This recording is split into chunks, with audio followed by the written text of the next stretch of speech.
All right, y'all, welcome to the show. So in just a second, we have an Israeli general who rage quit an interview after being caught lying. Very, very on brand. So we'll talk about that. We also have Chris Cuomo having a total meltdown at Alexandria Ocasio-Cortez. His grift to the right is in full effect. The world is also completely done with the United States of America. I have some numbers on that front for you. There is no recovering from this, if I'm being honest. And then later on, we have Israel bombing an Iranian news station live on air. ICE whistleblowers are revolting against Trump and spilling the tea and telling the truth about what their marching orders are. We have Trump's big, beautiful bill imploding in on itself in popularity. We have a C-SPAN caller who relentlessly shits on Jake Tapper, which is a hilarious clip that I thoroughly enjoyed. And then we'll also get to Glenn Beck and his deranged pro-war propaganda. But that propaganda backfires spectacularly when people notice a gaping hole in his argument. So we have all that and more. You guys know the drill. Please do me a big favor and subscribe to the channel. That helps out big time and costs you absolutely nothing at all. If you'd like to help support the show on Patreon, you can do that. That link's below. $2 a month, $5 a month, whatever it is. That goes a very long way because remember, this is real independent media. I've never talked to an advertiser. I've never done an ad read or anything like that. Never talked to a government or a billionaire. And this show is truly grassroots funded from the ground up by you guys. And we have the default ads on YouTube and that's it. Very proud of the model that we built here. So thank you to everybody who supports the show. You can also tip with that thanks button on YouTube. Subscribe to Crystal, Kyle, and Friends on Substack. We're going to be debating Cenk Uygur this week. Have Crystal and I been too hard on MAGA? Go subscribe below. You're not going to want to miss that. It should be a very, very fun debate.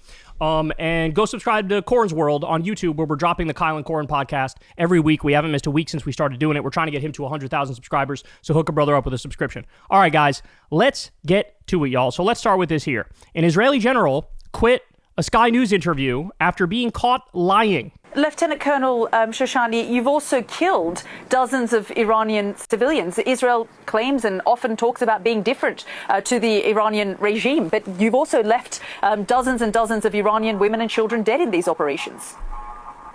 Well, I think we are definitely different. I think it's very simple to see how far different we are. You know, Israel is carrying out precise operation over 1,500 kilometers from Israel, and you see a building with a hole the size of a tiny window, while Iran is firing ballistic missiles with 1 ton of explosives in the warhead. These ballistic missiles can explode an entire neighborhood, and they're just firing them at the center of population. Israel is sending their... Hold on. Israeli military stuff they put in downtown Tel Aviv on purpose. Because they felt like then, if we get attacked, we can say, oh, you're just going after the civilians. That's what they did. So in other words, the same claim they make against Hamas and Hezbollah and all of their enemies, that they use human shields. By their own definition, they are using human shields. It's just, the incredible dishonesty is something that I'm just astounded to see. Because here you have a government that's been live streaming a genocide for over a year. And now they have the nerve. I've seen these pro-Israel accounts go, oh, they're going after our civilians. Can you believe that?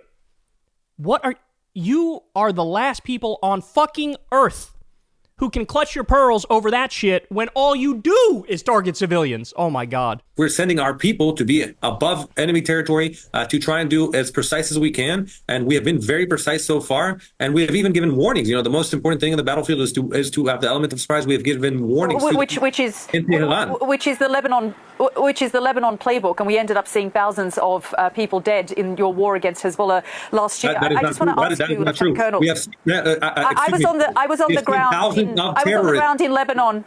We have seen thousands of... I was on the ground in Lebanon and I saw, Lieutenant Colonel, I was on the ground in Lebanon. I was seeing how you were issuing the warnings and not giving people enough time to get out. And then we saw thousands of civilians displaced and thousands killed. But I just that is not true. We have seen thousands of terrorists killed in Lebanon successfully. We've not seen thousands including civilians, including women and children and civilians in Israel Lebanon. Carried out the most precise operation in history with the Beeper operation. We were able to hit thousands of Hezbollah terrorists without... They absolutely got civilians with that attack. Absolutely. There's tremendous evidence. Oh my God, man. Anyone around them being injured. You are misleading your audience. Israel had the most precise operation against a terror guerrilla. The death toll in Lebanon in 1 week was higher than an entire month in 2006. Of terrorists, of Hezbollah terrorists. Were killed. Not all of those people that were thousands of people that were killed were terrorists. And we've seen the same sort of operations in Gaza as well, where 60,000 people, including Thousands of women and children in Gaza have been killed. We're going to continue in a bit. Thank you. All right. Bye. Oh my God, bro. Look, I have to say it. I don't know what the benefit is of interviewing these people. I don't know why CNN has had a nonstop march of Israeli spokespeople on since they aggressively attacked Iran. What's the point of this? What's the point? So you take a country that's lied repeatedly, Netanyahu has lied repeatedly about Iran's nuclear capabilities. You take a country that prodded the U.S. into the Iraq war. Netanyahu testified in front of Congress saying it would have positive reverberations across the region if you do the Iraq war. We know that this government has been doing a genocide live streamed, starving a population, killing massive numbers of people. And now you just, to just invite them on and, hey, what's your opinion on it? I don't really care what their opinion on it is. In the same way that I wouldn't care to hear from a Nazi in 1941. No interest, none. So this is part of the problem, right? And then the other problem is in the West, you get more of this perspective than you get from the other perspective. But to be fair to this interviewer, she did a phenomenal job just by stating basic facts and saying, look, I was on the ground and I remember and I saw the civilian death. I saw the women killed. I saw the children killed, and they can't take it. This is what happens when you push back against an Israeli propagandist. This is what happens. And we've seen it time and time again on Piers Morgan's show. He always has these debates where he brings on these pro-Israel hacks and then somebody who's correct on the issue. And the pro-Israel hack always reverts to the same shit. This guy just ran away. But usually what they do is they say, you support Hamas. You're pro-Hamas. You're anti-Semitic. Like they have all these bullshit things that they say. And nobody's buying it. At this point, nobody's fucking buying it. It's incredibly disturbing that we are where we are now. And, it's a real black-pilling moment in a sense, because after the war in Iraq, the consensus became very clearly like, man, that was terrible. We should never do some shit like that again. And then now we're in a position where they're doing it again. They're doing it again, except the lies are even more egregious. It's even worse. So, Groundhog Day, man. Go watch that movie with Bill Murray. That's a phenomenal movie. That's what I feel like we're living in right now. Every day we wake up is the same fucking horrid day over and over. But these are the people who are steering the world towards the abyss. And let's not downplay the impact of the religious fanaticism at play too. You have Christian Zionists like Mike Huckabee saying that Trump was picked by God, basically to usher in end times. He compared him to Truman, which is a scary thing to say. Why? Because Truman is the one that dropped the nukes on Japan. This is what these people want. Mike Huckabee thinks Jesus is going to ride down on a winged horse and usher in end times, Armageddon. And these are the people controlling policy. Trump now thinks he was touched by God after surviving the 2 assassination attempts, right? You got ultra-Orthodox extremist Israeli settlers who think God gave them Palestinian land. And the whole point of going after Iran is they are a threat to Israeli hegemony in the region, and so we need to defeat them. That's what they're doing.